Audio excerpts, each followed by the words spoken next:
Well, good morning, everybody. So good to see you today. And I'm glad you're joining me on here, whether you're watching live. I'm waiting for a couple of people to jump on. And whether you're watching live or whether you're watching this later in the day, I just want to remind you that it's a beautiful day in the neighborhood.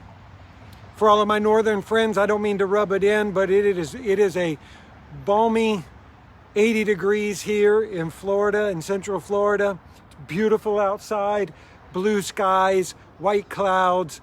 We don't even need a jacket or anything like that. It's just gorgeous. So, I don't want to say eat your heart out, but eat your heart out. You really need to move to Florida, all of you. Good morning, Josh. Good to see you on here, buddy. I hope you and your family are doing well.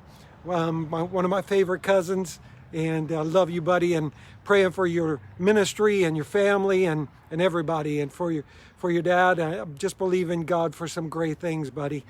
As we look at the future, as we look at our lives, sometimes it can cause us to be afraid. It can cause us to be very afraid and anxious and worried and fearful. We don't know what tomorrow is going to bring. And the reality is, it feels like this element of fear has been kicked up a notch over the last year, with us dealing with a global pandemic, with COVID, with other health issues, with us dealing with what's going to happen with our jobs, our economy, with us dealing with what's going to happen with our government, our elections, our leaders. What are all of these things leading us to, and what's going to happen? We don't know. And it can cause us to be very afraid and very fearful if we're not careful. For some of us, those fears may be different than it is for other people. I remember when I was younger, I had some really unsubstantiated fears in my life. Things like fear of the dark, fear of, do I want to get married? Do I not want to get married? Do I want to have to take care of a wife, protect a wife, all of those kind of things? Then, do I want to have kids?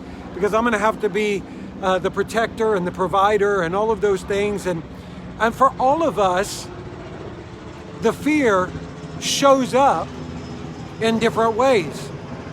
Sometimes it's a fear of the future and what the future holds. Sometimes it's a fear of the right now. I don't see how I'm going to pay my bills. I don't see how I'm going to deal with the things I have to deal with in my life. Sometimes life throws us problems that can raise fear in an instant. And we find ourselves walking in that trepidation and fear and anxiety. But I'm reminded in the Word of God in 2 Timothy chapter 1 and verse 7 what the Word of God says to us in dealing with fear. He said this, "For I have not given you, God has not given you a spirit of fear, but of power and of love and a sound mind." That tells me there is a spiritual attack on our peace. This fear that we deal with, I believe there are demonic spirits named fear. I believe that there are evil attacks upon our life that try to cause us to fear, because the enemy knows if he can get us afraid, he can paralyze us from ever reaching our potential or stepping into the future or walking out in faith. If he can make us afraid, fear causes us to do a lot of things or to not do a lot of things that we should do. And so this is an issue that we have to deal with in our life. And sometimes people don't want to confront those fears. But the fact is, just like there's a spirit of fear, there's also a spirit of peace that God brings into your life. God hasn't given you a spirit of fear, but of power and of love and of a sound mind. And so I want to encourage you today, and I want to challenge you today. Take that thing that's in your life that is your biggest fear, whatever it is. Maybe it's the future, maybe it's your health, maybe it's your finances or your job or your relationship, or just worry about where we're going. Are we going to have freedoms that we have next year that we have now?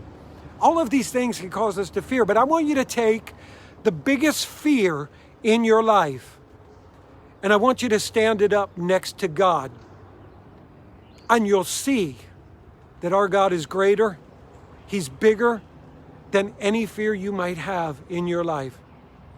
I'm reminded of a Veggietales song. For those of you who know Veggietales, there's a Veggietales song that says, God is bigger than the boogeyman.